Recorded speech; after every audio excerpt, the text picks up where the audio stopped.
La Brigade Fantôme, les 10 Commandements ou l'Alliance des Super-Vilains sont tous des organisations criminelles mythiques de manga. Mais parmi toutes ces organisations, il y en a une que je trouve plus marquante et mieux écrite que les autres, et c'est bien évidemment l'Akatsuki. Dans cette vidéo, je vais parler de l'histoire de l'Akatsuki et des différents personnages qui la composent. Et vous êtes sûrement au courant que ces personnages illustrent différentes causes et conséquences de la guerre, dont on va parler également. Et aussi on va parler des différents duos de leur dualité. Dans cette vidéo, il n'y aura pas de débat de puissance, mais le but sera d'analyser ce que représentent les personnages à travers l'écriture de Kishimoto. D'ailleurs, je vous conseille la vidéo de Hiro qui parle plus des personnages que moi, mais qui ne parle pas vraiment des duos. Aussi, c'est uniquement ce que je pense de la philosophie des personnages et non pas ce que l'auteur dit. Comme vous le savez, l'Akatsuki a été créée par Yaiko Nagato et Conan, qui sont des amis d'enfance originaires du village d'Ame durant la deuxième grande guerre ninja. Ils ont été recueillis et formés par le Sannin légendaire Jiraiya.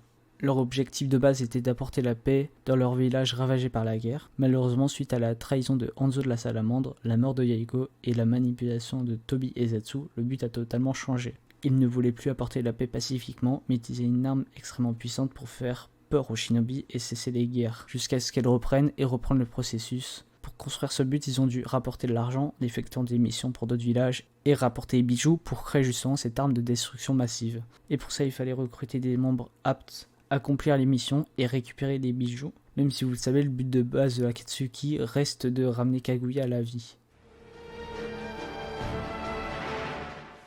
Comme j'ai dit avant, chaque membre de l'Akatsuki représente une cause de la guerre, et Deidara incarne l'art. Pour lui, l'art est une échappatoire de sa réalité d'homme-bombe, un outil de destruction qui le réduit à un simple instrument de meurtre. Cette quête d'une réalité alternative où son art est reconnu et admiré le pousse à des extrêmes et le conduit à une forme de folie destructrice. En effet, son obsession pour l'art éphémère de l'explosion le pousse à rechercher sans cesse la beauté dans la destruction, quitte à sacrifier sa propre vie et celle des autres. Son art devient alors une justification de sa violence, une manière pour lui de transcender sa condition d'arme humaine et de laisser une trace dans le monde, même si cette trace est éphémère et destructrice. Aussi, il a certes rejoint l'Akatsuki parce qu'Itachi l'a battu, mais pour moi cette défaite représente surtout une forme de jalousie envers l'art d'Itachi. Pour Sasori, c'est la peur de la mort. Il est hanté par la perte tragique de ses parents, et depuis qu'il a trouvé refuge dans son art, la fabrication de marionnettes, il avait cherché à combler le vide laissé par leur absence en créant des êtres inanimés. Mais cette quête désespérée d'immortalité l'avait éloigné de sa propre humanité, le transformant en un être froid et distant. Lors de son combat contre Sakura et Shio, il avait été confronté à la véritable essence de la vie. Shio, qui était prête à sacrifier sa propre existence pour protéger Sakura, lui a rappelé l'importance des liens familiaux et de l'amour. Cette prise de conscience avait ébranlé les convictions de Sasori, lui faisant entrevoir la futilité de sa quête d'immortalité artificielle. Bon, je pense que vous l'avez compris, mais Idan a pour cause de la guerre sa religion. En effet, sa religion, donc le jashinisme, qui a pour but de le rendre immortel en offrant des vies au dieu Jashin. Sa religion le pousse à tuer et ne se soucie de rien, et je pense qu'il est juste méchant, sans grande complexité, il aime tuer et faire du mal, c'est ça ce qui le fait vivre et avoir du sens à sa vie. Kakuzu, lui, ce qu'il aime, c'est l'argent, et ça commence un jour où les dirigeants du pays de Taki, donc son village, l'ont envoyé tuer Hashirama. Bien sûr, il n'a pas réussi. Et à son retour, son village ne lui a lancé que des insultes. Même si Kakuzu était fidèle à son village ne l'utilisait que pour sa puissance et rien d'autre. Depuis ce moment, Kakuzu ne pensa qu'à l'argent, en partie parce qu'il permet de tout faire, et aussi et surtout parce que l'argent ne le trahira jamais. Ce qui caractérise Orochimaru est sûrement sa déviance. Il ne fait rien de normal, et au contraire, c'est clairement un psychopathe. Les antagonistes de Naruto sont totalement humains car ils ne sont pas du tout manichéens. Mais je trouve que pour Orochimaru, se dire qu'il est juste pourri par naissance est plus intéressant.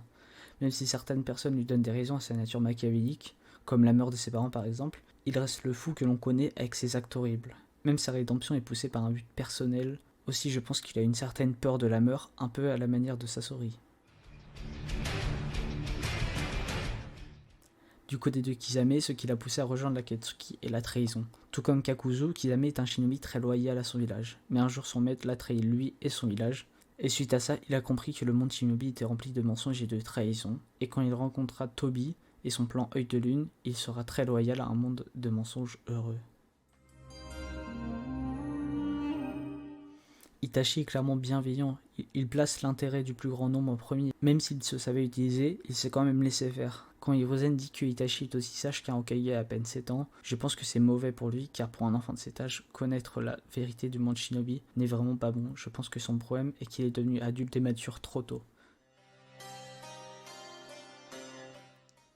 La raison derrière Conan est son amitié pour Nagato. Elle ferait clairement tout pour lui, peu importe ses actions, elle serait là pour lui, elle est loyale, voire même peut-être un peu trop.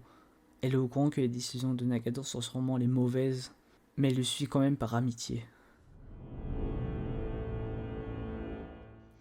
Nagato est un enfant créé par la guerre et la manipulation. Vu qu'il a connu la guerre et la mort de ses parents, il est vite devenu pacifique. Mais suite à la mort de Yahiko, il perdra la raison. En plus de ça, il a été manipulé par Madara, Obito et Setsu. Lui, sa raison est la mort de son amour Lin.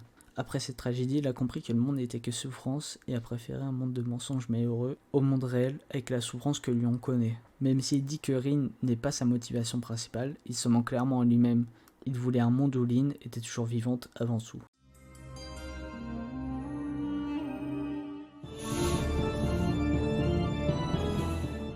Pour moi, ce duo est le pire car Orochimaru convoite le corps d'Itachi et il veut s'en prendre à Konoha, donc Itachi ne devait pas vraiment être très fan de lui, on va pas se mentir. Les deux ne pouvaient pas du tout fonctionner ensemble.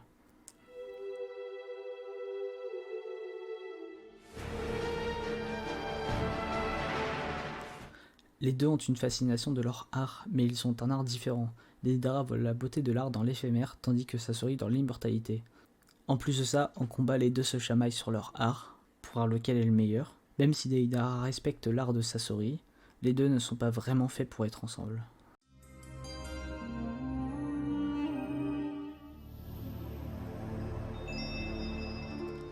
En voyant leur interaction, je pense qu'ils se respectaient beaucoup. Peut-être pas au point d'être amis, mais Juzo était une sorte de mentor pour Itachi. C'est lui qui lui a appris les ficelles de l'organisation.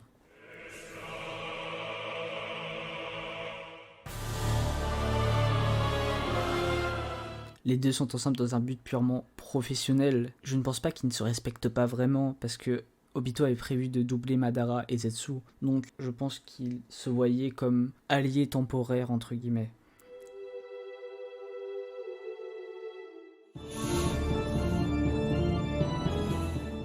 Pour moi, ce duo est très bon. Leur but à tous les deux est de trouver une immortalité et ils ont peur de la mort. Même si Orochimaru l'a trahi, ils sont très similaires sur leur psychologie.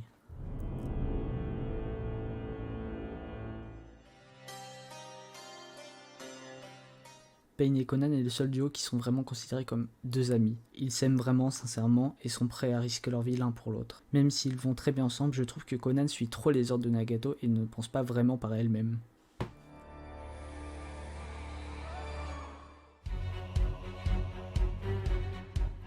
Ce duo est assez spécial, car il est gimmick, donc en gros ils ont tous les deux une particularité propre, donc dans ce cas-ci l'immortalité. Depuis que Kakuzu est dans l'organisation, il tue tous ses coéquipiers, donc le mettre avec un gars immortel était une bonne solution, même si en vrai ils ne s'entendaient pas vraiment très bien, ou en tout cas ils se respectaient peut-être, mais c'est tout, ils n'étaient pas meilleurs amis, on va pas se mentir.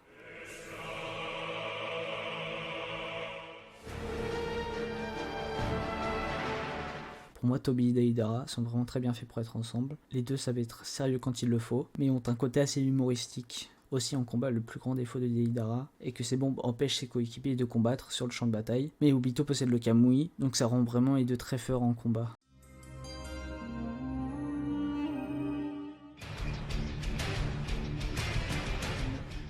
Itachi et Kisame sont rapidement devenus presque amis, les deux étaient là l'un pour l'autre et se respectaient énormément. Juste avant de mourir, les dernières paroles de Kisame étaient pour Itachi, et j'ai vraiment l'impression que les deux s'apprécient vraiment. Aussi en combat, le plus gros point faible d'Itachi est sa consommation de chakra, donc le mettre avec un Kisame qui est presque inépuisable était un très bon plan. Donc voilà, j'en ai fini avec cette vidéo, j'espère qu'elle vous a plu, ça change un peu des vidéos débat de puissance que j'ai l'habitude de faire. Comme j'ai dit, si vous voulez plus de détails sur le personnage, n'hésitez pas à aller voir la vidéo de Hiro. Et aussi en écrivant cette vidéo, j'ai remarqué que la partie sur les duos ressemble pas mal à la vidéo de Aspros sur les duos de l'Akatsuki. Même si lui va parler plus en termes de combat, je vous conseille vraiment cette vidéo. Donc pour finir tout le blabla habituel, n'hésitez pas à liker cette vidéo et vous abonner si cette vidéo vous a plu. Bonnes vacances à vous, ciao!